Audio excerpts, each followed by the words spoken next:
നിങ്ങളുടെ ഇഷ്ട പരമ്പരകൾ എക്സ്ക്ലൂസീവായി സൺ നെക്സ്റ്റ് ആപ്പിലൂടെ തികച്ചും ഫ്രീ ആയി ഇപ്പോഴേ ആപ്പ് ഡൗൺലോഡ് ചെയ്യൂ.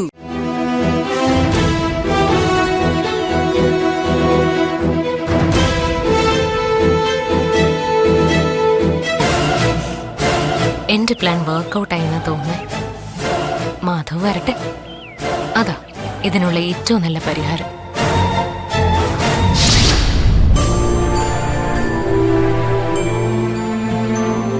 നമ്മള് വെറുതെ അഞ്ജലിയെ തെറ്റിദ്ധരിച്ചു അല്ലേ ചന്ദ്രേട്ടാ?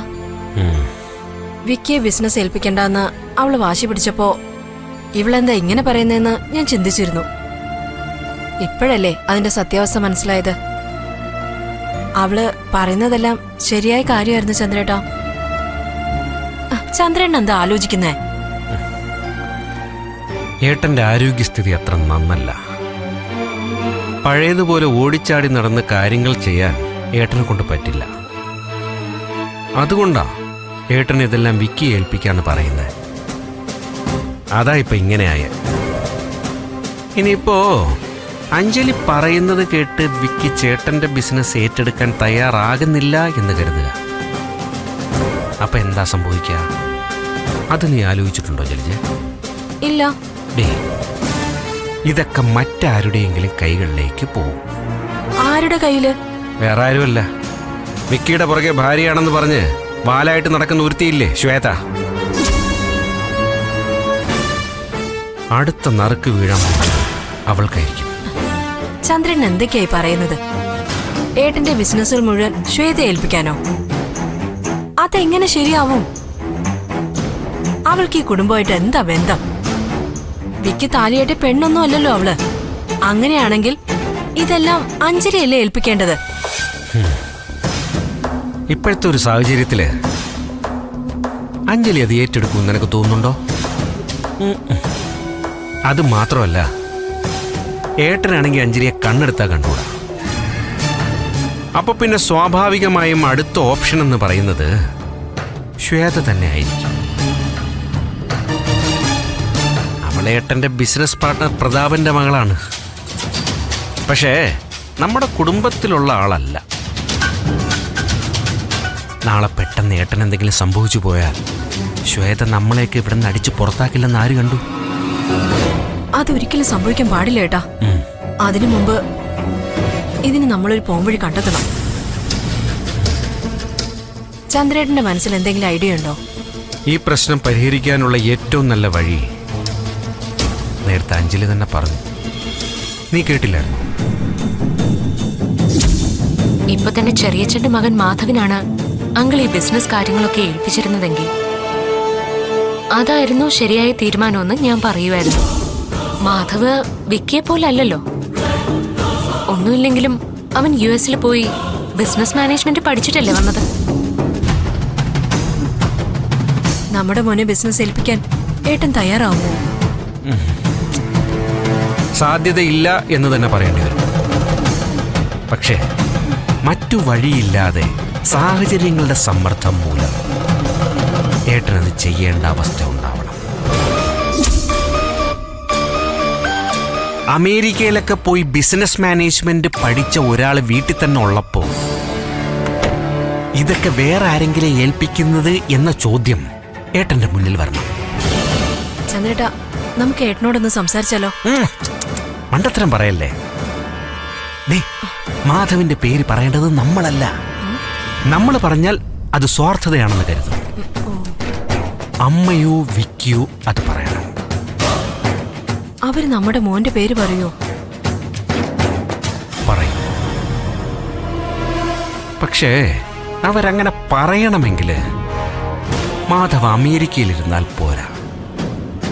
അവൻ ഇവിടെ ഈ വീട്ടിലുണ്ടാവണം.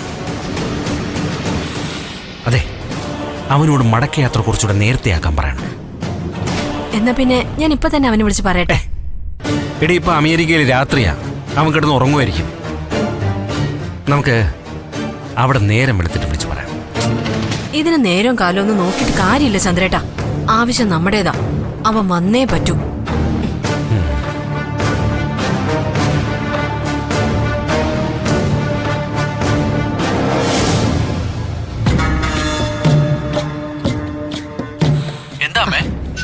എടാ അച്ഛനെ നിന്നോട് എന്തോ കാര്യം സംസാരിക്കാനുണ്ട്. ഞാൻ ഫോൺ കൊടുക്കാമേ. ഡാ നീ ഉറങ്ങുവാണോ? പിന്നെ വിളിക്കാൻ ഞാൻ നിന്റെ അമ്മയോട് പറഞ്ഞതാ, പക്ഷെ കേൾക്കുന്നില്ല. അത് സാരമില്ല അച്ഛാ, അച്ഛൻ കാര്യം പറ.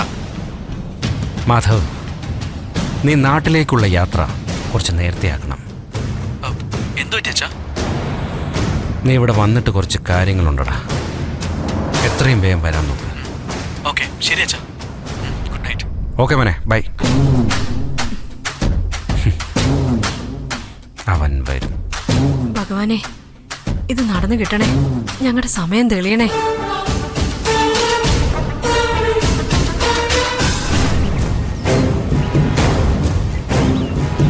വിക്കിക്കെതിരെ അഞ്ജലി എന്തിനാ ഗൂഢാലോചന നടത്തുന്നത്?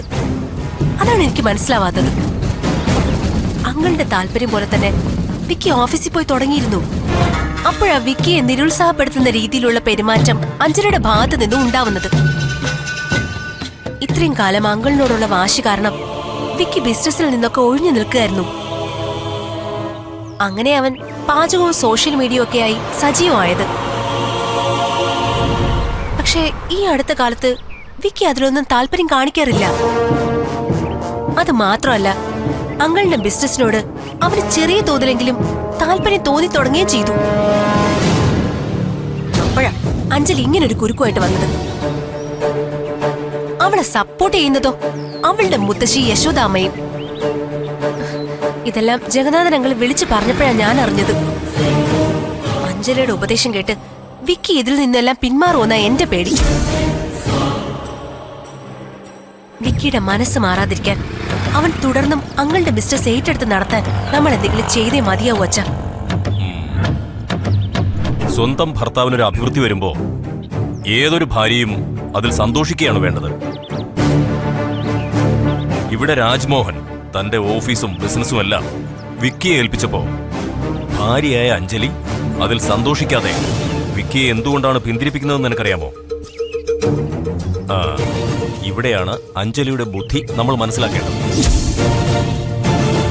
നാട്ടുകാരുടെയും വീട്ടുകാരുടെയും മുന്നിൽ വെച്ച് അഞ്ജലിയുടെ കഴുത്തിൽ താലി കെട്ടിയത് വിക്കിയാണെങ്കിലും അഞ്ജലിയെ മരുമകളായി അംഗീകരിക്കാൻ രാജ്മോഹൻ ഇതുവരെ തയ്യാറായിട്ടില്ല. ആ അംഗീകാരം രാജ്മോഹനിൽ നിന്ന് നേടിയെടുക്കാനാണ് അഞ്ജലി ഈ കളികളെല്ലാം കളിക്കുന്നത്. ഇപ്പോ വിക്കി രാജ്മോഹന്റെ വഴിക്ക് വരുന്നു എന്ന് കാണുമ്പോൾ അവൾ അതിന് തടയിടുന്നു. എന്തിന്? വിക്കിയെ വെച്ച് രാജ്മോഹനെ ബ്ലാക്ക്മെയിൽ ചെയ്യാൻ. ബ്ലാക്ക്മെയിൽ ചെയ്യാനോ? എനിക്ക് മനസ്സിലായില്ല അച്ഛാ. അതായത് വിക്കി രാജ്മോഹന്റെ വഴിക്ക് വരണമെങ്കിൽ അയാൾ അഞ്ജലിയെ മരുമകളായി അംഗീകരിക്കണം. അതായിരിക്കും ഇനി അവളുടെ അടുത്ത ഡിമാൻഡ്. ഇവള് നമ്മൾ വിചാരിച്ച പോലെ അല്ലല്ലോ അച്ഛാ. അതെ, വിഷവിത്താണ് സാധനം. കുശാഗ്ര ബുദ്ധിശാലി. അവളിപ്പോ പയറ്റുന്നത് ചാണക്യ തന്ത്രമാണ്. രാജ്മോഹൻ അഞ്ജലിയുടെ ഡിമാൻഡുകൾ അംഗീകരിച്ചു കഴിഞ്ഞാൽ പിന്നെ എന്താണ് സംഭവിക്കുകയെന്നറിയാമോ? രാജ്മോഹന്റെ സ്വത്തുക്കളും ബിസിനസ്സുകളും മുഴുവൻ വിക്കിയുടെ പേരിലാകും. അഞ്ജലിയെ രാജ്മോഹന്റെ മരുമകളായി അംഗീകരിച്ചു കഴിഞ്ഞാൽ പിന്നെ ആ ബിസിനസ് സാമ്രാജ്യത്തിന്റെയും സകലമാന സ്വത്തുക്കളുടെയും തുല്യ അവകാശിയായി അഞ്ജലി മാറുകയും ചെയ്യും. അങ്ങനെ ഒരിക്കലും സംഭവിക്കാൻ പാടില്ല അച്ഛാ. അതിന് നമ്മൾ തടയിട്ടേ പറ്റൂ. അതിനിടവരണമെങ്കിൽ രണ്ട് കാര്യങ്ങൾ സംഭവിക്കണം.